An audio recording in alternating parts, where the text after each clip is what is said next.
Hello S3. So as our first lesson in the slavery topic, we are going to look at something called the triangular trade.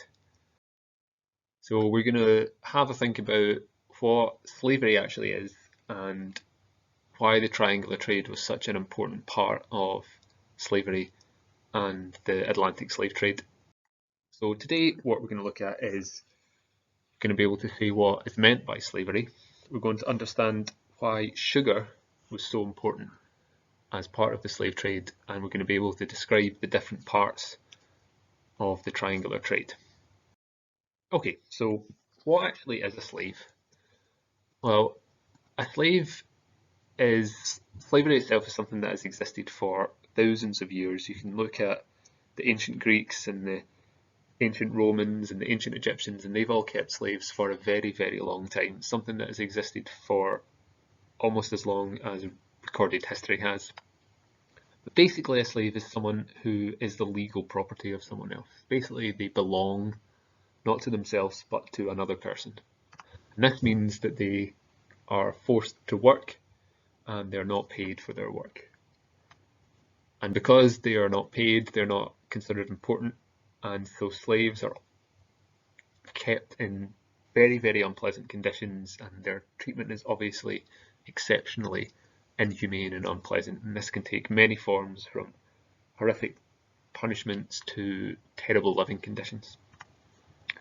And the period that we look at in the Atlantic slave trade, the British, the Portuguese, the Spanish, and various other groups took around 11 million people from Africa and took them across the Atlantic to the Americas, where they were forced into slavery. So it's a huge number of people involved in this terrible trade. And while it is an important part of history and something that we reflect on as historians, it's also important to remember that to some extent slavery is still a significant problem in the world today, that some organisations put the number of slaves that continue to exist around about 40 million, which is almost the population of Britain, or a significant fraction of it. So slavery, although a very important historical process, is also something that we have to consider as something that continues to exist. So we are looking at the slave trade, and the main good, the main product that the slaves produced in the Caribbean is sugar. So why was sugar such an important product? And the reasons for that are quite complicated. As I'm sure you're aware, sugar is one of the most popular foods in the world today. If you look at just about anything from breakfast cereal to tomato soup to chocolate, you will see that sugar is one of the main ingredients. And it first became very popular in around about the 1400s, so around about 600 years ago. And at this time, sugar was exceptionally expensive, and it was seen as a great luxury. And it was very expensive because it couldn't be produced many places, and the main place that it was produced for consumption in Europe was Madeira, which is an island you may have heard of. It's quite famous for people going on holiday, and it's also where Cristiano Ronaldo's from. So during the kind of 15th and 16th centuries, Madeira produced most of the sugar that was consumed in Europe, and so because of this, Madeira became very, very wealthy. And if you ever go to Madeira, you can go and look at some of the old churches, and some of the paintings and artifacts that they have show that in the past Madeira has been exceptionally wealthy. However, with the introduction of things like coffee and tea and chocolate, sugar became increasingly popular in Europe, and so the demand for it massively increased. And so the sugar growers in Madeira just couldn't keep up, so they began to look to other places to grow sugar. And that is the beginning of the expansion of the slave trade. So Madeira began to be kind of set aside, and the Europeans began to look elsewhere. One of the kind of interesting historical side effects of the growth of sugar is that a lot of people in Britain began to experience dental problems. Now, there's this idea that, up until the invention of toothpaste and toothbrushes, that people had terrible teeth, but that's not actually true. It was only after the widespread introduction of sugar that people started to have bad teeth. If you look at kind of people in the Middle Ages, if you look at their teeth from people that lived and died in the 1100s or the 900s, their teeth were actually in quite good condition, and this is because the main thing that causes dental problems today is sugar. If you got rid of sugar, that's why if you ever go to the dentist always tells you to eat less sugar.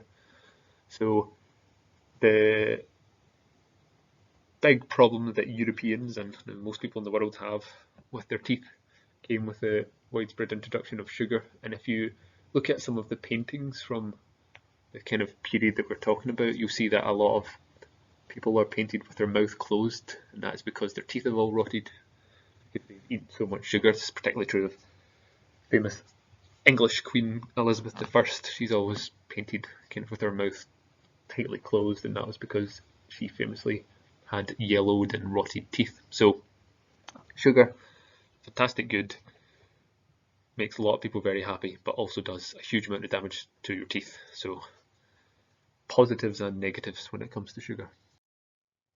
This is a little map that explains basically where you can and can't grow sugar. So the places in dark red are places that you cannot grow sugar. So you can see that Britain at the top, we can't grow sugar cane because it's the wrong kind of climate. It's not warm enough for us to grow sugar. And you can see when you look at that map that basically most places in the world do not have the right type of climate for you to grow sugar. However, the bit called is the West Indies or the Caribbean, and they do have a suitable climate to grow sugar. And so once the demand for sugar began to grow in the kind of 17th century to the 18th century, sugar production began to move to the Caribbean in huge quantities. So that is what we're going to look at. The growth of sugar production in the Caribbean and the slavery that accompanied that. So the main thing that fueled the development of the sugar trade is something called the triangular trade. And the triangular trade is basically just a journey by boat to various different places around the Atlantic in order to make profit. So the triangular trade begins in Britain with the ships departing from British ports like Bristol or Liverpool or London and sailing down to the west coast of Africa. So they would sail around the coast of Africa and get to places like kind of modern day Nigeria or the Ivory Coast or Ghana, places like that. They would reach the west coast of Africa and then they would sail across the Atlantic in a journey known as the Middle Passage to the Caribbean, and then from the Caribbean they would return to Britain. And you can see that it's called the triangular trade because it forms the shape of a triangle.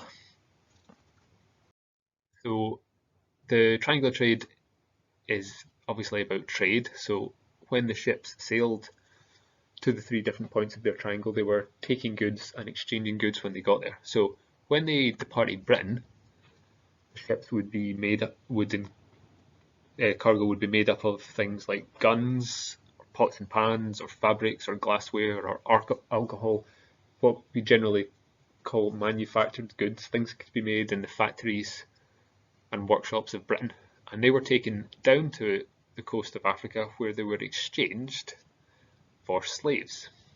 And then the slaves were taken across the Atlantic on the Middle Passage to be sold in the Caribbean. And then once they were sold in the Caribbean, the ships were then empty, and so these ships were then filled up with goods, sugar, cotton or tobacco, but mainly sugar, which was then taken back to Britain to be sold in the towns and cities of Britain for profit. So that is basically the triangular trade, starting in Britain, taking manufactured goods down to Africa, swapping those manufactured goods for slaves, taking the slaves across to the Caribbean, swapping those slaves for things like sugar, taking that sugar back to Britain, and then selling the sugar for a profit. Now, travelling around this triangle was an immensely, very significantly profitable enterprise. It made a lot of people a huge amount of money. And so the British began to significantly exploit the Africans they began to significantly get involved in the slave trade because it made a lot of people a huge amount of money. So that is the basic idea involved in the slave trade. You have the triangle of trade made up of a journey down to Africa, across to the Caribbean and back to Britain. If you have any questions about this or any questions about the tasks that I have set you, please do ask and I will endeavour to answer as best as possible. Or if you have any comments or anything you need clarified or anything that you're not sure of, please do ask and we can hopefully answer your questions to the best of our ability.